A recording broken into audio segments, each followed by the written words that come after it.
Morning dear students. स्वागत करते हैं आपका हमारे इस YouTube प्लेटफॉर्म पर।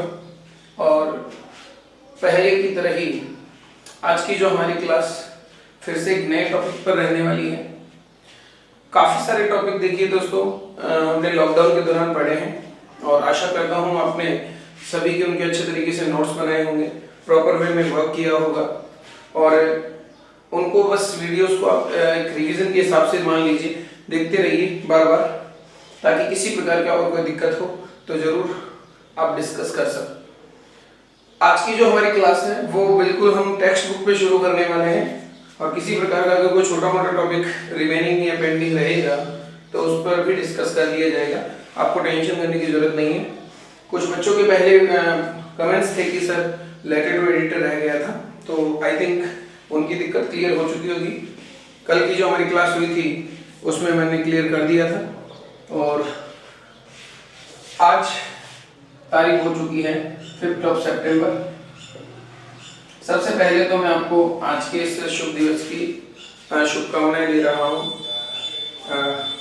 ऑनलाइन नमस्ते और ऑनलाइन प्रणाम और ऑनलाइन ही कहते हैं ना आशीर्वाद, वो सारी चीज़ें आपको मुबारक हो।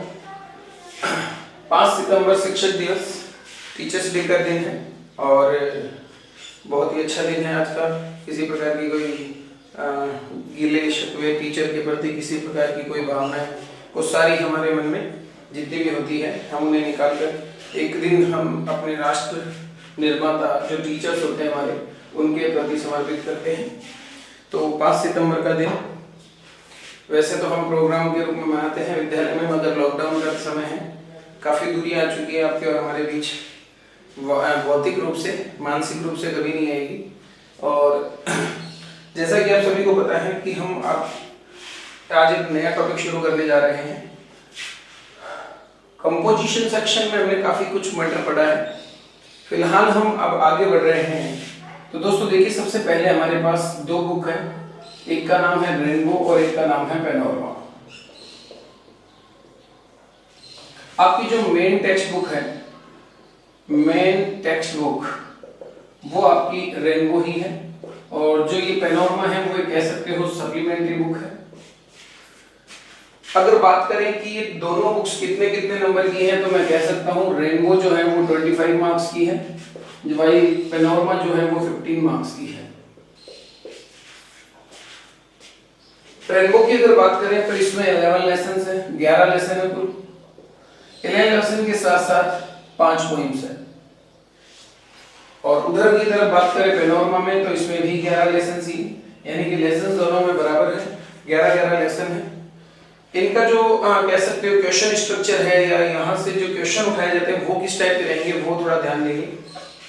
मैंने यहाँ लिखा 4 शॉर्ट क्वेश्चंस, दोनों ही किताबों से 4 शॉर्ट क्वेश्चंस होंगे। Multiply will be 2 marks and there will be total of 8 marks. और इसके बाद मैंने लिख दिया 1 long question. Out of 2 alternatives होता है 7 मार्क्स का होगा और यहाँ पर ये टोटल हो गए 8 and 7 15। तो इस तरीके से ये 15 नंबर रहेंगे पैनोरमा के, इसी तरह से ये 15 नंबर रहेंगे रेनबो के। याद रखना, लेसन जो 11 लेसन है वो 15 मार्क्स के हैं और लेसन में से क्वेश्चन कैसे उठाए जाते हैं वो आपको मैंने इसके सामने रिप्रेजेंट कर दिया है। ये इसी तरीके से 4 छोटे क्वेश्चन रहेंगे जिसमें किसी प्रकार की कोई अल्टरनेटिव नहीं रहेगा, विकल्प नहीं होगा, 4 दिए होंगे, चारों ही करने पड़ेंगे। और जबकि लॉन्ग क्वेश्चन जो होगा उसमें से मैं यहाँ लिख देता हूँ 2 में से 1, 1 आउट ऑफ 2, 1 आउट ऑफ 2, 2 में से 1 आपको करना होगा। 7 मार्क का होगा लॉन्ग क्वेश्चन। ये आपके 15 मार्क्स का टोटल कैलकुलेशन। आप 15 इसके हो गए, 15 इसके हो गए, ये तो हो गए 30 मार्क। बचे कितने? बचे रहे 10 मार्क्स। पॉइंट जो है वो है 10 मार्क्स की। ये किस तरीके से आती है? एक आपका स्टांजा आएगा, स्टांजा के अंदर 2 into 2, 2 क्वेश्चन इंटू 2 मार्क बराबर 4 मार्क्स। और आपके 3 क्वेश्चंस रहेंगे, 3 questions into 2 marks, that is total 6 marks and now grand total is 10 marks. ये 10 मार्क्स का आपका रहेगा। स्टांजा की भी बता दूं तो 2 में से 1 स्टांजा, 2 में से एक करना होगा स्टैंजा, और क्वेश्चन 4 में से 3। तो पोइम में दोनों में ही हमें क्या मिल रहा है, किसी न किसी प्रकार का सब्स्टिट्यूट मिल रहा है, विकल्प मिल रहा है कि हम वहां से क्वेश्चन कर सकते हैं। ये है आपकी टोटल मार्क्स स्कीम, जो कि रेनबो और पैनोरमा से रिलेटेड है। रेनबो एंड पैनोरमा से रिलेटेड जितने भी लेसन है मैंने सबके बारे में लगभग बता दिए हैं। लेसन के बारे में भी डिस्कस हम 1 बाय 1 एक हम डेली का एक लेसन लेंगे और एक एक लेसन करना शुरू करेंगे। फिलहाल जो हमारा जो मेन जो टॉपिक है वो है पोइम का, और मैं चाहता हूं कि आज के दिन हम पोइम के सेक्शन पर ही चर्चा करें। तो ये चीज आप लोगों को क्लियर मैंने बोर्ड पे लिख दी है, किसी प्रकार का इशू नहीं होना चाहिए इसके अंदर।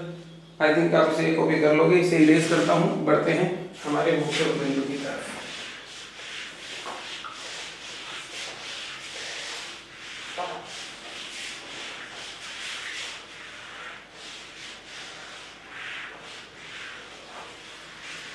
चलिए, तो दोस्तों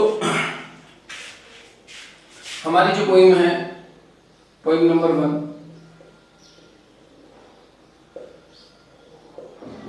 the Nobel nature.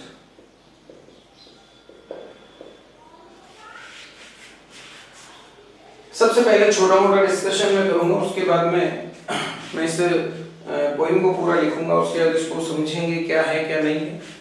Nobel nature poem जो है वो is written by Ben Johnson.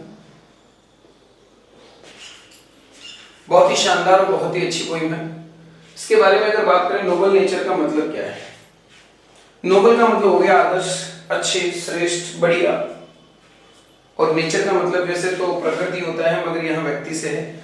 Nobel nature, आदर्श व्यक्ति, अच्छे लोग, इस तरह का। तो आपने कई बार इस तरह के स्लोगन सुने होंगे कि मनुष्य अपने जन्म से नहीं अपने कर्मों से महान बनता है। डीड मेक्स मैन परफेक्ट और ग्रेट।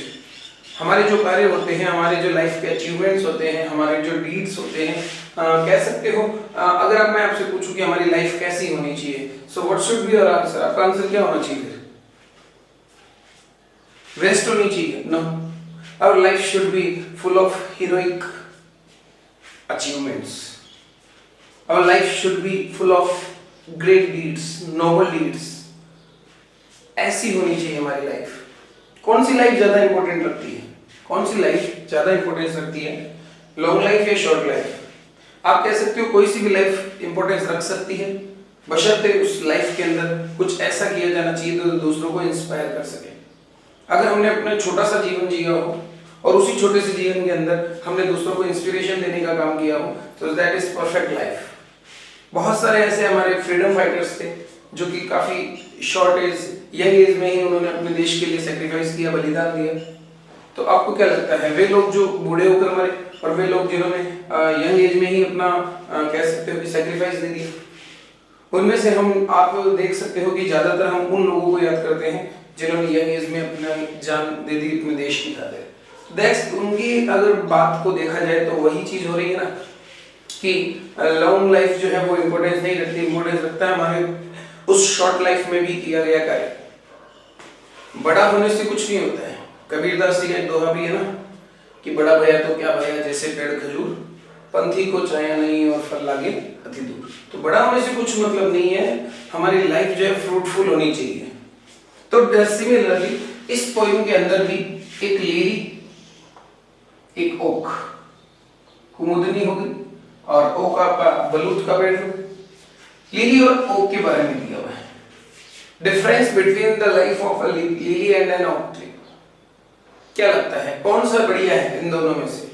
जबकि इनकी लाइफ स्पेन की अगर बात करें, इसकी जो लाइफ स्पेन है, जीवन अवधि, वो 1 डे की होती है। Blooms in the day of light and withers on the same evening. Day of light, ये दिन की रोशनी के दौरान ये पुष्पित होता है और सेम डे उसी दिन ये विदर्स अवे हो जाता है, इट मींस कि मुरझा जाता है। बट इसकी जो फ्रेगनेंस होती है, स्मेल, सुगंध, इसकी जो ब्यूटी होती है, सुंदरता होती है, वो बहुत ही ज्यादा आकर्षक होती है और बहुत सारे लोगों को ये अट्रैक्ट करती है अपनी तरफ, अपनी फ्रेगनेंस, अपनी खुशबू के कारण से। जबकि अगर बात करें ओक की लाइफ स्पेन की, इसकी लाइफ स्पेन होती है करीब 300 साल। But no fruits, no flowers. So ऐसा पेड़ क्या काम का जो 300 साल तक तो है मगर किसी प्रकार का यूज में नहीं आ रहा। तो by giving examples of a lily and oak, the poet has compared lily and oak with human life। और कवि ने यहाँ पर कहा है कि हमारी लाइफ जो है वो होनी चाहिए लाइक अ लिली। वाई? इतनी शॉर्ट लाइफ, इतना छोटा जीवन होने के बावजूद ये कुछ ऐसा करके जा रहा है जो दूसरों के लिए एक प्रकार से इंस्पिरेशन का काम करता है कि लाइफ मायने नहीं रखती, लाइफ स्पेन मायने नहीं रखता, जीवन अवधि भी मायने नहीं रखती, मायने रखता है आपके उस छोटे से जीवन में किया गया कार्य। जबकि ओक की अगर बात करें तो ओक 300 इयर्स के लिए रहता है मगर एक प्रकार से बाल्ड सीयर और बिल्कुल आप कह सकते हो कि बिल्कुल पत्तेहीन, उजड़ा हुआ सा, बिल्कुल खराब हुई स्थिति के अंदर ये खत्म होता है। इसका जो अंत है वो खराब होता है। तो हमारा लाइफ कैसा होना चाहिए, कैसा नहीं होना चाहिए, ये बहुत ही अच्छे तरीके से प्रदर्शित किया है बेन जॉनसन ने, जिसमें बेन जॉनसन ने प्रकृति की दो चीजें, नेचर की दो चीजों का यहाँ पर प्रतीकात्मक रूप से उपयोग किया है। एक है लिली और एक है ओक। हम आज की जो क्लास है वो इसमें हम हिंदी समरी करेंगे इस पोएम की, और इसके बाद जो हमारी क्लास होगी, कल की जो क्लास होगी, उसके अंदर हम इस पोएम के जो क्वेश्चन आंसर हमें दिए हुए हैं, जो इंपॉर्टेंट क्वेश्चन हैं, उन पर डिस्कस करेंगे। तो कह सकते हो इस पोएम को करने में हम 2 क्लासेस लेंगे। आज की क्लास 5 तारीख और कल संडे है कल, और मंडे को हम नेक्स्ट जो हमारी क्लास होगी उसके अंदर हम इस पोएम को कंप्लीट करेंगे। सो किसी प्रकार की दिक्कत नहीं, आपका टाइम खराब नहीं हो, इसलिए मैं थोड़ा सा वीडियो को पॉज करके पोएम लिख लेता हूँ 1 सेकंड के लिए। तो दोस्तों मैंने आपके लिए पोएम लिख दी है, किसी प्रकार का टाइम खराब ना हो इसलिए इस पोएम वीडियो को पॉज करके लिखा गया है। तो ये है आपके पास noble nature poem Ben Jonson. जैसा कि आप इसमें देख पा रहे हैं कि इसमें हमने 2 पैराग्राफ के अंदर ये पोएम लिख रखी है। ये एग्जैक्टली 2 पैराग्राफ में ही दी हुई है, रिटन बाय बेन जॉनसन। बहुत ही अच्छी पोएम, जिसके अंदर अभी मैंने डिस्कस किया था कि आपके बीच यहाँ डिफरेंस बताया गया है लिली और ओक के बीच में। ये आप जो फर्स्ट पैराग्राफ इसका देख पा रहे हैं 4 लाइंस का, वो all about oak tree, and this is all about a lily of a day to perfect be, it's all about a lily flower. इसके लाइफ स्पैन की बात की थी, मैंने कहा था 300 ईयर और इसका कहा था 1 डे। कौन कौन से इंपॉर्टेंट बातें हैं, कौन कौन सी इंपॉर्टेंट लाइंस है, वो हम यहाँ डिस्कस करेंगे। पर अभी आज की जो क्लास होगी वो हमारी होगी इस पोएम के हिंदी ट्रांसलेशन के ऊपर। इस पोएम की जो वर्डिंग है, उन वर्ड्स का क्या हिंदी अर्थ निकलता है। बिल्कुल इजीएस्ट पोएम आप कह सकते हो, बिल्कुल सरल भाषा के अंदर ये पोएम लिखी गई है, किसी प्रकार का कोई दिक्कत नहीं होगी। चलिए शुरू करते हैं। It is not growing like a tree means there is no importance of growing like a tree. एक बड़े पेड़ की तरह ग्रो होने में किसी प्रकार का कोई फायदा नहीं है, क्योंकि फायदा तो तब भी हो सकता है जब एक छोटा सा प्लांट हो। यानी कि it is not necessary to live a long life to do some noble deeds or heroic deeds full of achievements. In a short measure of life, in a short lifespan, we can achieve the same things that were achieved or that will be achieved in long life.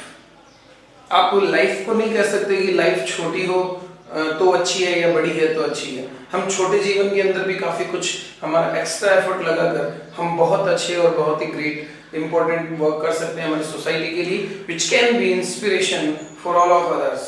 So it is not growing like a tree in bulk doth make man mad to be. Means in bulk. बड़े पेड़ की तरह बड़े होने में किसी प्रकार का कोई फायदा नहीं है। इन बल्क क्वांटिटी, देखो बल्क की क्वांटिटी का मतलब होता है बड़ी मात्रा में, बिग शेप के अंदर, बड़े आकार के अंदर पेड़ की तरह बड़ा होने में कोई फायदा नहीं है। यानी कि कहते हैं ना कि बड़ा, आपने जो अभी कबीरदास जी के दोहा में बोल रहा था कि बड़ा भैया तो क्या भैया, सेम वही चीज है कि बड़े पेड़ की तरह बढ़ने में कोई फायदा नहीं है। ये चीजें नहीं बनाती। डॉग को आप डजंट का भाव दे सकते हो, doesn't make man mad better, ये इंसान को बेटर नहीं बनाती। It means to live a long life doesn't make a man better. It means कि हम कह सकते हैं कि बड़ा लंबा जीवन जीना इंसान को कभी बेहतर नहीं बनाता। और स्टैंडिंग, या अगर वो खड़ा हो वो पेड़ जो खड़ा हो लॉन्ग लंबे समय तक, जैसे कि कोई ओक ट्री हो जो कितने साल तक रहता है, 300 ईयर्स तक। यानी कि इंसान को एक बड़ा पेड़ की तरह बड़ा जीवन जीना वो कभी बेटर नहीं बनाता। ओक की तरह जो 300 इयर्स की तरह 300 इयर्स तक रहता है, और टू फॉल, और जब वो गिरता है लास्ट में ए लॉग की तरह। लॉग आप स्टम्प को कह सकते हो, ठूंठ को कह सकते हो। बिल्कुल जब पेड़ टूट जाता है, पेड़ बिल्कुल खत्म हो जाता है, तो बिल्कुल एक छोटा सा कह सकते हो लकड़ी का खूंटा सा बचता है, वो एक ठूंठ स्टम्प कह सकते हो, एक लॉग की तरह। एट लास्ट अंततः क्या स्थिति होती है उसकी, वो ड्राई होता है। जब एंड होता है किसका, ओक ट्री का, तो वो ड्राई रहता है, बाल्ड रहता है। बाल्ड का मतलब लीफलेस कह सकते हो, पत्तियोंहीन, जिसपे कोई पत्तियां वगैरह नहीं होती, और सियर बिल्कुल विदर्ड, बिल्कुल मुरझाया हुआ, बिल्कुल बेकार सा, ऐसे स्थिति में होकर वो खत्म होता है। तो इस पोएम के इस स्टांजा के अंदर सिर्फ इतना सा बताया हुआ है कि ओक की तरह 300 इयर्स तक रहना, वो ओक जिसका अंत किस स्थिति में होता है, ड्राई बाल्ड एंड सीयर स्थिति में होता है, वो चीजें, यानी कि इतना लंबा जीवन जो है वो इंसान को बेटर नहीं बनाता। कुल मिला के ये कहा गया है स्पष्ट रूप से, लाइफ का कंपैरिजन दिया गया है इंसान की लाइफ का, कि ओक की तरह तो बिल्कुल नहीं होना चाहिए, क्योंकि ओक 300 इयर्स तक रहने के बावजूद, instead of living for 300 years, it is useless, it dies as a waste thing। ये बिल्कुल बेकार चीज की तरह हमारे लिए खत्म होता है, तो इसका कोई फायदा नहीं है, ये चीज इंसान को बेटर नहीं बनाती। बट इंस्टेड ऑफ इट, इसके बजाय अगर बात करें, a lily of a day, एक दिन जीने वाली लिली जो है, एक दिन वाली लिली। एक दिन वाली लिली का मतलब मैंने आपको बताया था, blooms in the day of light and withers on the same evening, means एक दिन का इसका जीवन काल होता है। A lily of a day is fair far in May, fair far in May, वो कहीं ज्यादा फेयर है। देखो फेयर मींस होता है अच्छा, और इसका अगर कंपैरिजन में कर रहा हूं, कंपैरेटिव डिग्री लगा रहा हूं, फेयर, ये किससे तुलना हो रही है इसकी, ओक से। वो कहीं ज्यादा अच्छी है इन में, जो मई के अंदर खिलती है। ये लिली का फ्लावर जो अक्सर मई के अंदर खुलता है, मई मंथ के अंदर खिलता है, वो काफी कहीं ज्यादा अच्छा है इस ओक ट्री से। ऑल्दो, हालांकि, यद्यपि, it fall and die that night, ये उसी रात को गिर जाता है, उसी रात को मर जाता है। इट मींस, जैसा कि मैंने आपसे कहा था, a lily lives for a day, a lily lives for a day, lily कब तक जीवित रहता है, इसकी जो लाइफ स्पैन है, this is all about one day. ये उसी दिन गिर जाता है, उसी दिन मर जाता है। It was the plant and flower of light, यही तो पौधा है और फ्लावर ऑफ लाइट है ये। नाउ मैं इसके नीचे थोड़ा अंडरलाइन कर रहा हूं, फ्लावर ऑफ लाइट के, बिकॉज यही चीज इंपॉर्टेंस रखती है। क्वेश्चन बनता है कि why is a lily a flower of light. Lily को इस पोएम में बेन जॉनसन ने फ्लावर ऑफ लाइट की उपमा क्यों दी है? Because it blooms in the day of light, ये दिन की रोशनी में ही खिलता है, एंड आफ्टर ऑल इसके बाद में शाम को ये क्या होता है, falls and dies that night. So आप कह सकते हो इजीली, फ्लावर ऑफ लाइट के अलावा it is the reason of happiness. With its fragrance, with its beauty, it attracts all the others. It becomes a cherished pastime. हाँ, whenever one see to it, जब भी कोई व्यक्ति इसको देखता है, उसका पसंदीदा टाइम बन जाता है इसको देखना। A flower of light, एक प्रकार से कह सकते हो, it gives us happiness. It is so attractive. In small proportions, छोटे छोटे स्वरूप या छोटे छोटे आकार में, स्वरूप में, we just beauty see, हम सुंदरताएं देखते हैं। यानी जरूरी नहीं कि बड़ी आकार की वस्तु ही सुंदर रहे, कई बार छोटे रूप में भी हमें सुंदरता दिखाई देती है, छोटी वस्तु में भी वो सुंदरता दिखाई देती है जो बड़ी वस्तुओं में नहीं होती। Any short measures of life, short measures life का मतलब यहाँ पर क्या है, छोटा जीवन काल।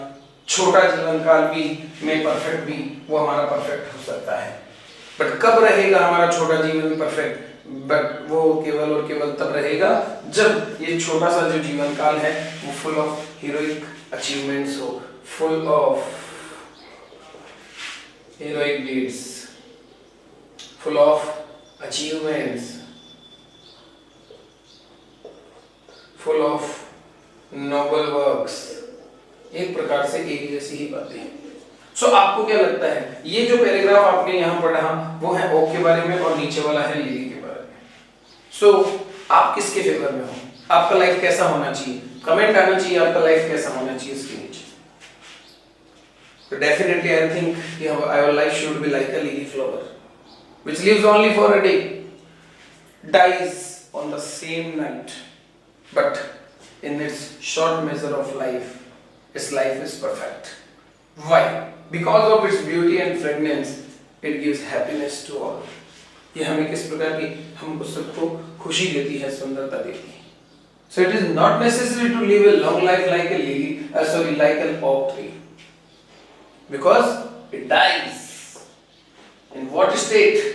Dry, bald and sere. ऐसी स्थिति में जो गिर रहा हो, ऐसी स्थिति में जो मर रहा हो, जिसको कोई याद नहीं कर रहा है, जो बिल्कुल ड्राई है, बाल्ड है, सियर अवस्था में है. So would you like to have this life? Definitely no. Then our vote will be in favor of a lily flower, because fragrance के कारण, अपनी ब्यूटी के कारण से वो सबके लिए एक प्रकार से इंस्पिरेशन का काम करके जाता है. सिमिलरली अगर हम इसकी तुलना करें ह्यूमन लाइफ से, तो कवि साफ कह रहा है कि अगर ओक का जीवन जीना है तो ऐसी स्थिति में मरोगे, बट अगर लिली की तरह जीना है तो आप कह सकते हैं ना, गर्व के साथ, बड़े ही प्राउड वे के अंदर कह सकते हैं कि हमने जीवन भले ही छोटा जिया हो मगर हमारा लाइफ बहुत अच्छा था. हाँ, दूसरों के लिए हम एक प्रकार से एग्जाम्पल थे, तो हमारा लाइफ भी ऐसा ही होना चाहिए. सो एक बार फिर से रिपीट कर देता हूँ जल्दी. ये आपकी हिंदी ट्रांसलेशन मैंने लगभग कर दी है, किसी प्रकार की दिक्कत नहीं होनी चाहिए. It is not growing like a tree in bulk. एक पेड़ की तरह बड़ा होने में कोई फायदा नहीं है बल्क के रूप में, बड़े आकार के अंदर पेड़ के रूप में बढ़ने का कोई फायदा नहीं है. आप केवल बड़े बड़े होते जा रहे हो, कोई फायदा नहीं है इसका. Does not make man matter. ये डॉट यहाँ पर डजन को रिप्रेजेंट कर रहा है. ये चीज इंसान को बेटर नहीं बनाती. यानी कि अगर आप केवल बड़े हो रहे हो, शेप में बड़े हो रहे हो, साइज में बड़े हो रहे हो, ये चीज आपको कभी बेटर नहीं बनाने वाली. स्टैंडिंग लॉन्ग एंड ऑक, एक लॉन्ग ओक की तरह खड़ा रहना भी आपको बेटर नहीं बनाता, जो 300 इयर्स तक रहता है.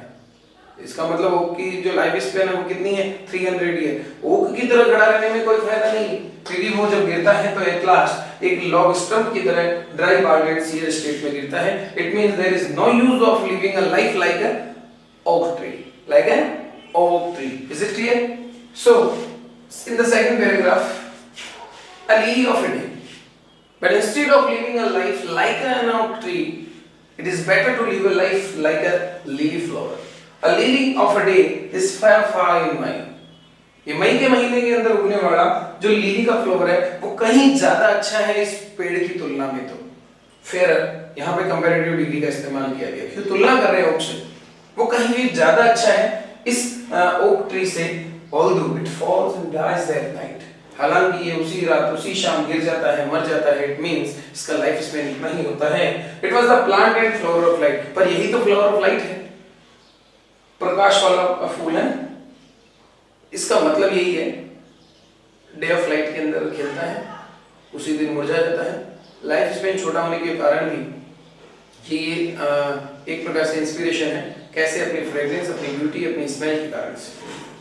इन small proportions we just beauty see. हम छोटे छोटे स्वरूप में भी कई बार सुंदरता देख लेते हैं. जरूरी नहीं कि बड़ी चीज ही सुंदर हो, कई बार छोटी चीज भी इतनी अच्छी और इतनी नायाब तरीके से बनाई होती है कि वो दूसरों के लिए एक प्रकार से इंस्पिरेशन का काम करती है. इन शॉर्ट मेजर्स लाइफ में परफेक्ट भी, हमारे छोटे जीवन काल में भी हमारा जीवन जो है परफेक्ट हो सकता है. So it is all clear that कि long life is not important.